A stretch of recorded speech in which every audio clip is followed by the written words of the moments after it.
यदा यदा हि धर्मस्य ग्लानिर्भवति भारत अभ्युत्थानम् अधर्मस्य तदात्मानं सृजाम्यहम्।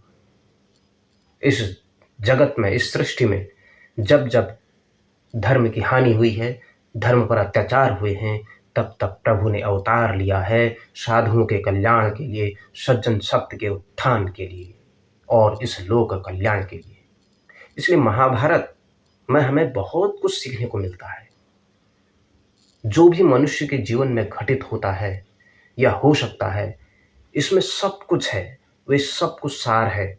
और जो आध्यात्मिक मार्ग में भी घटित होता है, इसमें सब प्रकार के संबंध, अपनत्व, एक तरफ अपने खून के रिश्ते, एक तरफ दूसरे असंवेदनशील घटनाएं। वास्तव में महाभारत में मनुष्य के जीवन, उसका धर्म, उसकी राजनीति, समाज, देश, ज्ञान, विज्ञान, अनेकानेक विषयों से जुड़ा हुआ एक महत्वपूर्ण महाकाव्य है। महाभारत एक ऐसा ग्रंथ है जो हमें जीवन जीने का श्रेष्ठ मार्ग बताता है और हमें कभी विचलित होने नहीं देगा।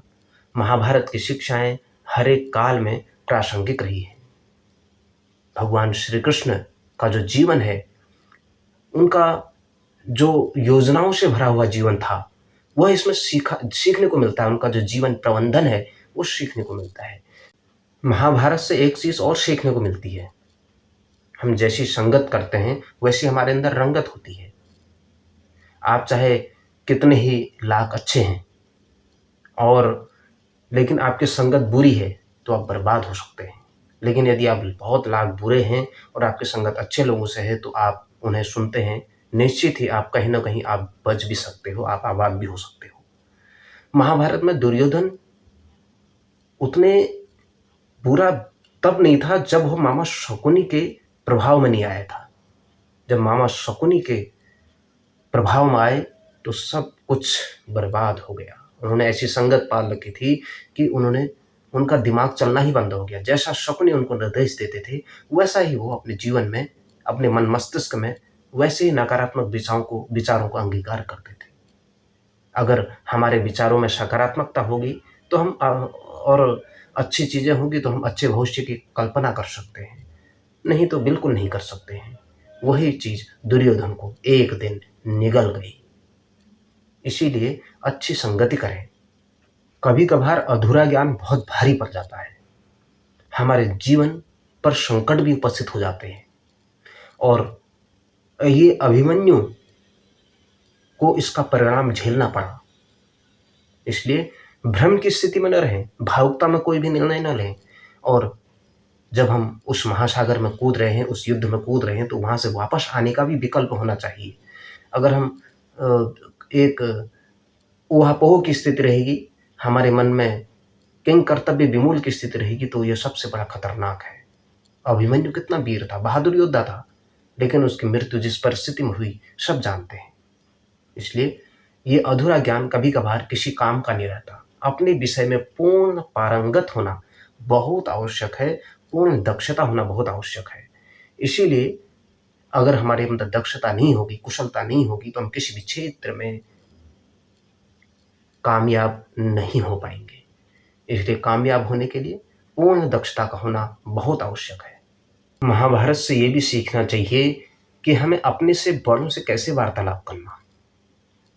जिस तरह से पांडव अपने गुरुजनों का, अपने बड़े जनों का आदर करते थे, सम्मान करते थे, क्या वैसा ही सम्मान कौरव भी करते थे? दुर्योधन भी करता था। भरी सभा में उस प्रकार का अपमानजनक कृत्य कर देना और द्रौपदी का चीरहरण कर देना सबके सम्मुख, अपने बड़े लोगों के सम्मुख, किस प्रकार की वाणियां बोलते थे अपने ही गुरुजनों के सामने, उस प्रकार की निंदाएं करते थे। चाणक्य का अपमान नहीं हुआ क्या? चाणक्य का अपमान भरी राजसभा में किस प्रकार से हुआ? तब चाणक्य ने कहा कि शिक्षक कभी साधारण नहीं होता, प्रलय और निर्माण इसकी गोद में खिलते हैं। इसलिए हमेशा अपने से बड़ों का सम्मान करना चाहिए। जिसने बड़ों का सम्मान नहीं किया, उनका अनादर किया, उसका एक दिन पतन निश्चित है। जो जुए की आदत है या अन्य प्रकार की गलत आदतें हैं, यह सर्वनाश कर देती है। यह महाभारत में हमने प्रत्यक्ष देखा है किस प्रकार से पांडव एक के बाद एक सब कुछ सर्वस्व लुटाते चले गए। मामा शकुनी ने किस प्रकार का प्रपंच रचा, वो सबके सामने उपस्थित है। हमें इस प्रकार की गलत आदतों को, गलत दिशा में अपने पगों को डगमगाना नहीं चाहिए। इसलिए महाभारत से बहुत कुछ सीखने योग्य बात है। कुछ भी पाने के लिए मन में एक ऐसा जुनून होना चाहिए, ऐसा आवेग होना चाहिए कि उस लक्ष्य को प्राप्त करने के लिए कुछ भी कर सकने की हमारे अंदर योग्यता होनी चाहिए। शिक्षा और योग्यता के लिए हमें हमेशा एक लक्ष्य के लिए कार्य करना चाहिए और यही काम आता है। एकलव्य के साथ ऐसा ही हुआ। उसने अगर उनको द्रोणाचार्य ने शिक्षा देने से मना कर दिया तो उन्होंने द्रोणाचार्य की प्रतिमूर्ति को ही अपना आदर्श मान लिया, गुरु मान लिया और गुरु के प्रति उतना लगाव, तो फिर उसके बाद कोई भी बाधा आपको रोक नहीं सकी। और एकलव्य ने वह जो सीखा वह अर्जुन से भी बड़ा धनुर्धर बन गया था। और ऐसा विवेकवान, ऐसा लगनशील, ऐसा मेहनती व्यक्ति बनना चाहिए। भगवान श्री कृष्ण क्या कहते हैं महाभारत में, गीता में उपदेश देते हुए, कर्मण्येवाधिकारस्तु मा फलेषु कदाचन। यानी मनुष्य का जीवन ये कर्म पर आधारित है। कर्म नहीं करेगा तो वह फिर कुछ नहीं कर पाएगा।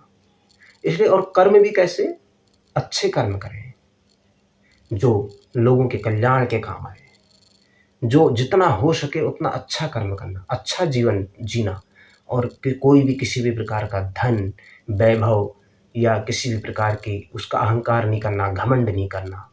और उस अहंकार और घमंड का पतन निश्चित हो जाता है। इसलिए अपने संपदा पर, अपने रूप पर, अपने विद्वता पर, अपने किसी भी प्रकार की चीज़ों पर हमें कभी भी घमंड नहीं करना चाहिए।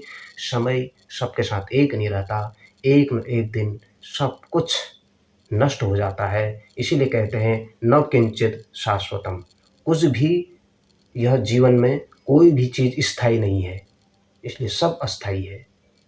किसी भी प्रकार की संपत्ति पर कोई भी लालच या लालसा नहीं करनी चाहिए।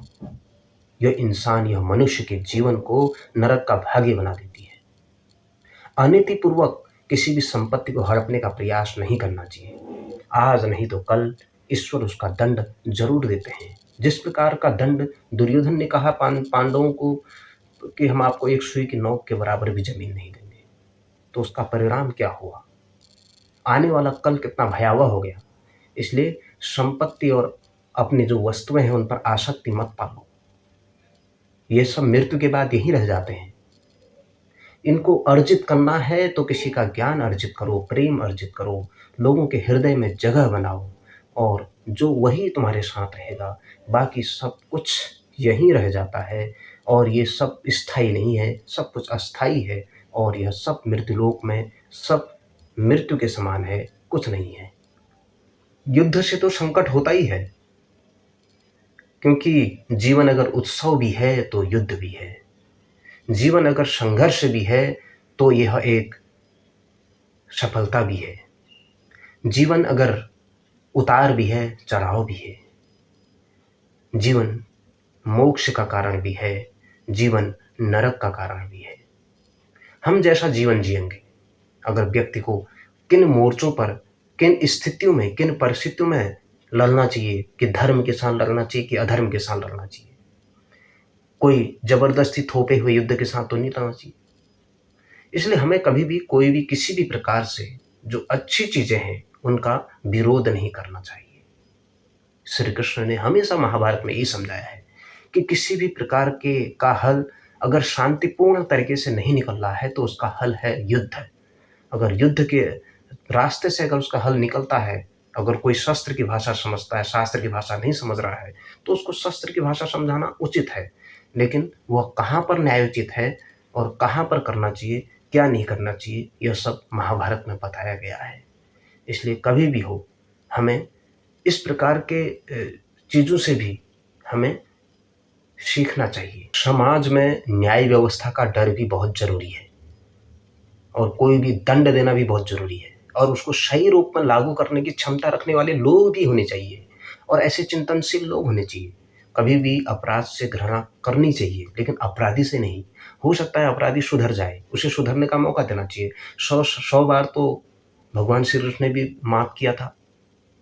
लास्ट में अपना दंड का विधान उनको लागू करना पड़ा। इसलिए दुनिया भर के ऐसे लोग हैं जो बिना उनको सुधारने की दृष्टि से बहुत सारे प्रयोग चलाते हैं, लेकिन वो सुधर नहीं पाते हैं। अगर अपराधी को कहीं पुनर्वास की व्यवस्था कर दें, तो फिर वो बाद में समाज में अपराधी को ही बढ़ावा देगा है, जो खतरनाक अपराधी हैं। वो कहीं न कहीं से कुछ न कुछ करेगा ही, उसके अंदर वो प्रकार की प्रवृत्ति जाती नहीं है। बहुत कम ऐसी स्थितियाँ होती हैं जहाँ वो अपनी प्रवृत्तियों को सुधार पाता है। इसलिए नहीं तो सब जगह समाज में अपराधियों का ही बोलबाला हो जाएगा। इसलिए महाभारत में युधिष्ठिर ने भी दंड के बजाय क्षमा में विश्वास करते थे, लेकिन वे हमेशा एक बात में तब निराश हो गए जब दुर्योधन ने भी उनके ऊपर अनृति करने की कोशिश की, तो उनको भी दंड पर ही उनको विश्वास हुआ कि दंड जरूरी है। अगर दंड नहीं मिला तो समाज में अपराधियों का बोलबाला हो जाएगा। इसलिए हमें महाभारत के अंदर से बहुत सारी चीज़ों को सीखना चाहिए। किस प्रकार राजधर्म निभाया जाता है, किस प्रकार आध्यात्म का धर्म निभाया जाता है, गुरु शिष्य की परंपरा निभाई जाती है, किस प्रकार से माता का पुत्र के प्रति और अपने इस समाज के अंदर किस प्रकार का लोग व्यवहार किया जाता है, क्या करने से क्या हो सकता है, सब कुछ तबाह हो सकता है। इसलिए हमें इन महाभारत की इन चीज़ों से बहुत कुछ सीखने को मिलता है। आइए उस महाभारत के उस महान पवित्र ग्रंथ से हम कुछ 2 अक्षर तो सीखें, जिसके कारण से आने वाली पीढ़ियाँ उन पर लाभान्वित हों। इसमें बहुत सारे ऐसे पात्र हैं, सैकड़ों, हज़ारों पात्र हैं, जो हमें कुछ न कुछ दिग्दर्शन कराती हैं। उन पात्रों का, उनके चरित्र चित्रण का और उनको अपने जीवन के अंदर ढालें, अंगीकार करें और आने वाली पीढ़ियों को उनमें बताएँ कि एक-एक पात्र कितना महत्वपूर्ण था और उसके अंदर क्या सीखने योग्य था। यह सब कुछ समाज के लिए उपयोगी हो सकता है। जय माँ भारती।